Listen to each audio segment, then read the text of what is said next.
Here's something interesting.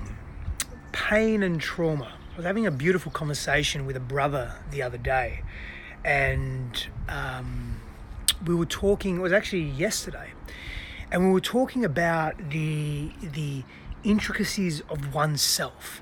And so many of us have experienced pain and discomfort and difficulty and trauma in our lives. So many of us have moved through painful experiences. So many of us have had and experienced this deep wounding in self. What do we do with that wounding? We were having a conversation at the depth of this because we're actually speaking about his mother-in-law, and we were speaking about some of the deep atrocities that she's faced as a human being and as a woman in this world. And I asked him, I said, do you think that trauma has left her? Do you think it's fled her? It's gone from her system, from her mind, from her memory per se? And he said, no, why should it? It should never leave. It's part of who we are. And so we sat with this for some time. We were hiking in the mountains, and we were speaking very deeply to this. And it was a beautiful unraveling conversation. I went deeper into this and I said, I wonder if we could just acknowledge and hold on to our trauma, but not from a place of wounding and pain, not from a place of not understanding ourselves, and not from a place of not knowing who we are, or even better, where we're going. And so this conversation began to unravel into everything that we experience is part of our makeup. It's part of who we are. It's part of how we experience the world, how we experience life. It's part of our service, our dharma, our purpose, the way that we give to the world and the way that we receive, the way we ask questions, our values, what's most important to us, what we are attracted to and what we're repelled by. And the moment we deny anything that we've experienced, the moment that we suppress it and we isolate it so deeply and that we avoid confronting it or just being with it, acknowledging it and owning it, is the moment we begin to negate who we truly are. And it's the moment that we begin to spiral into fracture and fragmentation, into this sense of brokenness. Of course, we're never really broken, but we have this sense that we are. And so by being or feeling broken rather, we're moving away from wholeness. I'm going to take a moment to listen to these birds. It's interesting. We're speaking to fracture and wholeness.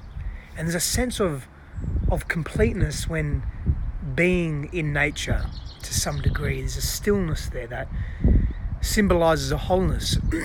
But in order to be in this stillness, we must be present to everything that unravels. And so I said then, what if we could be with our pain and our trauma, but not be emotionally charged and triggered by it, that we've actually learnt from it and we've grown from it, and that we've allowed it to contribute fully and wholly to our lives? I thought that would be interesting. Imagine getting to that point where we've experienced tremendous physical and emotional abuse, and we can look at the perpetrator. And I do that because the moment we look at the perpetrator, we identify as a victim. And being in a victimhood mentality, not actually being a victim, is a difference, but being entrenched in a victimhood mentality, it stops us from progressing out of that state. And so everything we do and everything we are in the world comes from that pain point, as opposed to coming from a whole place.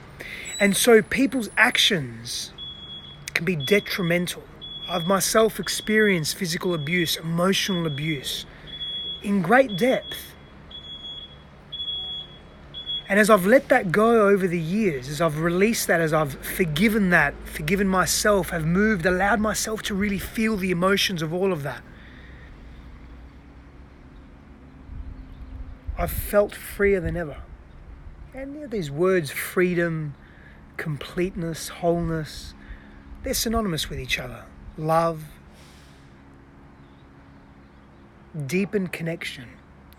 There's something that's happened within me as I've let go, as I've released. And there's processes to this, of course. But as I've let go and I've released this pain of the past. Now, I don't ignore the pain. I don't pretend it hasn't existed. But it's also framed who I've been and who I am and who I continue to be. And there's a gift that comes in forgiveness of self and forgiveness of the other. Forgiveness is an inside job.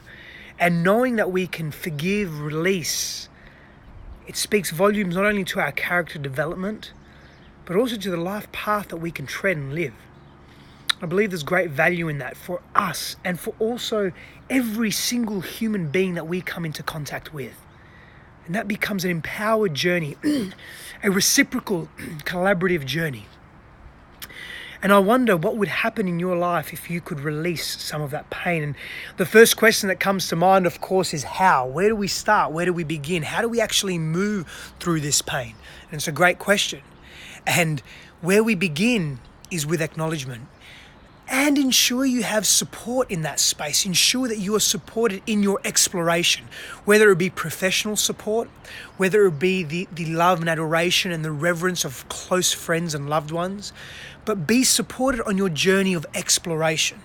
And that's a beginning state, is to not ignore what you've experienced, but to know that it contributes to all that you are today and all that you can and will become. And that's empowering. And that's the first step.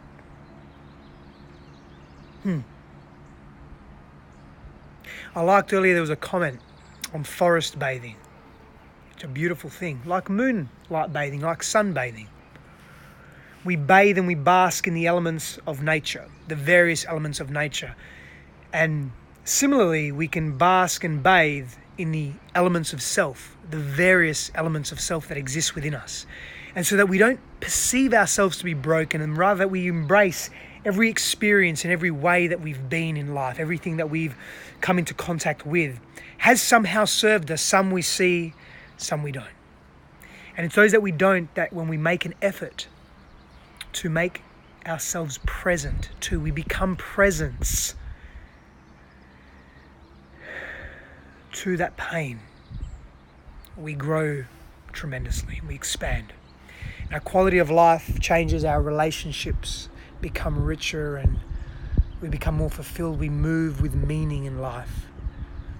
Imagine a time, go back to a time. I'm sure there's been a time in your life where you've felt fulfilled and you've carried meaning in all of your actions, in all that you've been.